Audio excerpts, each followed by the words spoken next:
Habiba madam, দারুণ দারুণ, খুব ভালো হয়েছে, আমি ভীষণ হ্যাপি। আপনি খুব ভালো ইন্টারভিউ দিয়েছেন, আগামী দিন আরও ভালো হবে। অনেক আমরা কোশ্চেন করেছি কঠিন কঠিন করে, সহজ জিনিসটাকে কঠিন করার চেষ্টা করেছি, কিন্তু আপনি খুব সুন্দর আনসার দিয়েছেন, আপনি ঘাবড়িয়ে যাননি, আমার খুব ভালো লেগেছে। প্রথম দিন একটু অসুবিধা হয়েছিল আপনার, আগামী দিন আরও ভালো হবে, আগামী দিন আরও ভালো হবে। এই প্র্যাকটিসটা ধরে রাখুন, বোঝা গেছে? ছোট্ট ছোট্ট কিছু সিলি মিস্টেক আছে, সেগুলো আগামী দিন অটোমেটিক ক্লিয়ার হয়ে যাবে, ঠিক আছে? কিছু থট, কিছু থিঙ্কিং। আর ওই পুলিশের ওখানে 160 লাগে হাইট। হ্যাঁ স্যার, আমাদের এই মুহূর্তে আমার মনে হয় আমার জানা আছে, বারবার তথ্য ভুল দেওয়া যাবে না, ঠিক আছে?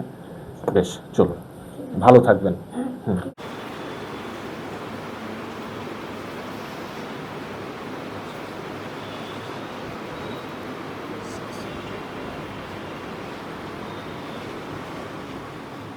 হ্যাঁ, আসুন আসুন, বসুন বসুন বসুন। আপনার সম্পর্কে কিছু বলুন। আমার নাম হাবিবা খাতুন। হুম।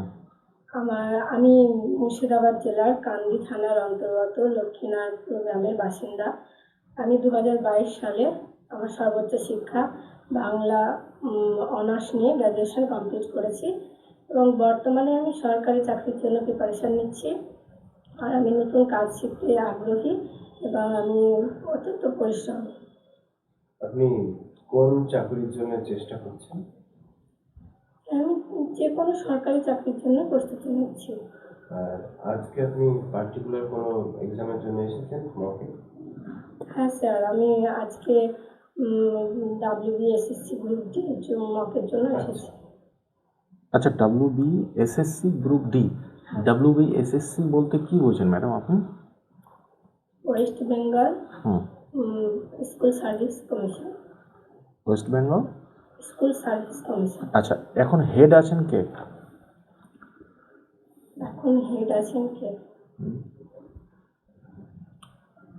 সেটা আমার এই মুহূর্তে মনে পড়ছে আচ্ছা না। আচ্ছা, গ্রুপ ডি এর জব করবেন তাই তো? হ্যাঁ স্যার। আর বাংলায় অনার্স আপনার। হ্যাঁ। গ্রুপ ডি জব করার জন্য কোয়ালিফিকেশন কী লাগে আপনার জানা আছে? 8 পাস কোয়ালিফিকেশন। 8 পাস কোয়ালিফিকেশন লাগে। তো আপনি এত কোয়ালিফিকেশন হওয়া সত্ত্বে আপনি গ্রুপ ডিতে আসতে চাইছেন কেন? স্যার, আমি গ্র্যাজুয়েশন কমপ্লিট করেছি আমার একাডেমিক উচ্চতা বৃদ্ধির জন্য এবং গ্রুপ ডিও একটি যথেষ্ট সম্মানীয় একটি চাকরি, সরকারি চাকরি এবং আমার প্রধান লক্ষ্য হলো যে যে কোনো একটি সরকারি স্থায়ী চাকরিতে নিজেকে নিযুক্ত করা এবং আমি উচ্চশিক্ষিত হয়েছি, তাতে আমার গ্রুপ ডির কাজে আরও সুবিধা হবে, কাজগুলো সম্পন্ন করতে আমাকে আরও হেল্পফুল করবে। আচ্ছা আচ্ছা, বেশ বেশ। আচ্ছা, এই যে গ্রুপ ডি আপনি এসেছেন, গ্রুপ ডিতে জব করতে চাইছেন, আগামী দিন ধরুন আরও বড় চাকরির পরীক্ষায় আপনি উত্তীর্ণ হলেন, তখন তো ছেড়ে চলে যাবেন। স্যার, আমার আপাতত পুরো মনোযোগ গ্রুপ ডির কাজের উপরই থাকবে, তবুও আমার যোগ্যতা অনুযায়ী যদি আমি কোনো সুযোগ পাই তখন আমি অবশ্যই ভাবনা চিন্তা করব। ভাবনা চিন্তা করবেন মানে যেতেও পারেন, নাও যেতে পারেন। যদি আমার মনে হয় যে সবসময় অর্থনৈতিক দিকটা বড় না, নিজস্ব কমফোর্টেবল মনে হয় যে আমি এই কাজটি কমফোর্টেবল আছি এবং যেটা আমার কাছে নতুন। আচ্ছা, কোনো পরীক্ষা দিয়েছেন আপনি এর আগে? মানে গ্রুপ ডি ছাড়া কি কি পরীক্ষা হ্যাঁ দিয়েছেন? স্যার, আমি WBP পরীক্ষা দিয়েছি। WBP? হ্যাঁ। ওটা আবার কি পরীক্ষা? West Bengal police. West Bengal police? হ্যাঁ, কনস্টেবলের যেটা। কনস্টেবল দিয়েছিলেন আপনি? হ্যাঁ, দিয়েছি। কি হয়েছিল? আমি পাস করেছিলাম, কিন্তু আমার হাইটটা যথেষ্ট না থাকায় আমি। আচ্ছা, ওই WBP পুলিশের পরীক্ষায় হাইট কত থাকে মেয়েদের? 100 আপনার 58 মনে হয়। 158? আপনার হাইট কত? আমার 152 সেমি। আপনার 52 আর ওখানে দরকার 158? হ্যাঁ। কিন্তু আপনি ইনফরমেশনটা ভুল দিলেন, আপনি ইনফরমেশনটা ভুল দিলেন ম্যাডাম। আপনি বললেন যোগ্যতা অনুযায়ী। যোগ্যতা, যোগ্যতা, যোগ্য হয়ে ওঠা, এই দুটোর মধ্যে কোনো তফাৎ আছে কি? যোগ্যতা এবং যোগ্য যোগ্য হয়ে ওঠা। যোগ্যতা বলতে যেমন গ্রুপ ডি এর পরীক্ষার জন্য 8 পাস একটি যোগ্যতার দরকার আছে, এবং যোগ্য বলতে কি ওই গ্রুপ ডি এর কাজটা করার জন্য যে কোয়ালিটি বা আপনার গুণ থাকা দরকার, সেটা হচ্ছে যোগ্য। কিন্তু আপনি গ্রুপ ডি হওয়ার কাজ করার জন্য যোগ্য কি আপনি? হ্যাঁ স্যার, আমার মনে হচ্ছে না। হ্যাঁ, আমাকে মনে হয় যে আমি মনে করি যে আমি গ্রুপ ডি কাজ করার জন্য যোগ্য। কিন্তু আপনি মাঝে বললেন যে আমি যোগ্যতা যদি আমার হয় তাহলে আমি আরো উঁচু পোস্টে, তার জন্য আপনাকে প্রশ্ন করলাম, ওই জন্যই আমার এই প্রশ্নটা ছিল। তাহলে আপনি যোগ্য হয়ে উঠবেন আগামী দিনে এই গ্রুপ ডি করতে করতে আরো উঁচু পোস্টের জন্য, না এটার জন্য নিজেকে প্রিপেয়ার করবেন, আরো স্ট্রং বানাবেন? অবশ্যই ম্যাম, এখন আমি এটা নিয়েই ব্যস্ত থাকবো, এটার জন্যই আমি পুরোপুরি চেষ্টা চালাবো। আচ্ছা, গ্রুপ ডি এর কাজ কি? গ্রুপ ডি এর কাজ আপনার স্কুল খোলা থেকে বন্ধ পর্যন্ত অনেক কাজ থাকে, যেমন স্কুলের গেট খোলা, স্কুলের দরজাগুলো খোলা, এবং লাইট ফ্যানগুলো অন করা, তারপর সময় অনুযায়ী ঘন্টা বাজানো, এবং শেষ অবধি অফিসের আপনার কাজকর্ম, বিভিন্ন ফাইলপত্র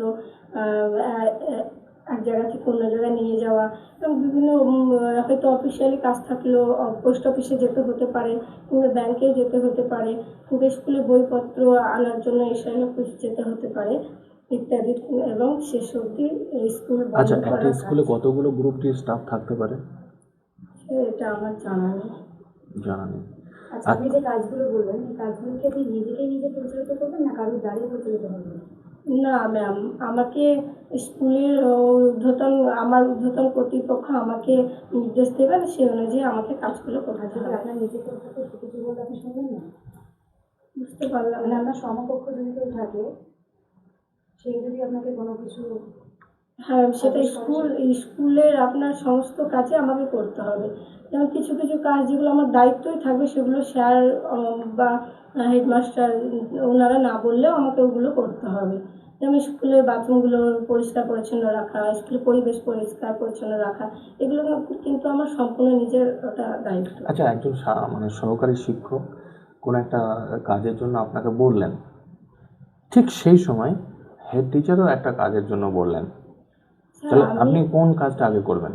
হ্যাঁ, আমি প্রথমে চিন্তা করব যে কোন কাজটা বেশি জরুরি, এবং সেটা বিচার করে, এবং যদি যেটা জরুরি হবে সেটাই করার চেষ্টা করব, এবং তার জন্য আমি জানিয়ে দেবো যে আমার এই কাজটা জরুরি, এটা আমি আগে করছি, সেই হিসাবে কাজটা করবো আমি।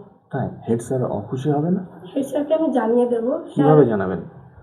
আমার কাজটা যেটা জরুরি সেটার জন্য আগে জানাবো, স্যার এই কাজটা আমার আগে করা দরকার, তো আপনার কাজটা একটু আমি পরে করব। মানে আপনার ইচ্ছা মতোই করবেন? আপনি বলবেন এটা জরুরি, আপনি সিদ্ধান্তটা আপনি নিজেই নেবেন? না স্যার, আমার সিদ্ধান্ত না। তাহলে কার সিদ্ধান্ত? আপনি তো তাই বলছেন, এটা আমার জরুরি, আগে এটাকে করব স্যার, তারপরে আপনারটা জরুরি কম, আপনারটা করব। মানে কোনটা জরুরি আপনি কি করে নির্ধারণ করবেন সেটা জানতে চাই। স্যারেদের কথা অনুযায়ী সেটা বুঝতে পারবো, যে স্যারেরা বললেন, হয়তো কোনো স্যার বললে আমার এটা এক্ষুনি দরকার, কিংবা অন্য কাজটা বললেন যে এটা পরে করলেও হবে, তখন সেটা আমি বিচার করবো। সেই পাতার রং সবুজ কেন? পাতার রং ক্লোরোফিলের জন্য। সেটা কোথায় থাকে? স্যার পাতাতে থাকে বলে। গ্লুকোজ নাম শুনেছেন? হ্যাঁ। তার সংকেতটা মনে আছে? নাম স্যার এই মুহূর্তে আমার মনে নেই। আচ্ছা, জলের সংকেত H2। H2। এখানে হাইড্রোজেন কটি, অক্সিজেন কটি? হাইড্রোজেন 2টি, অক্সিজেন। আচ্ছা।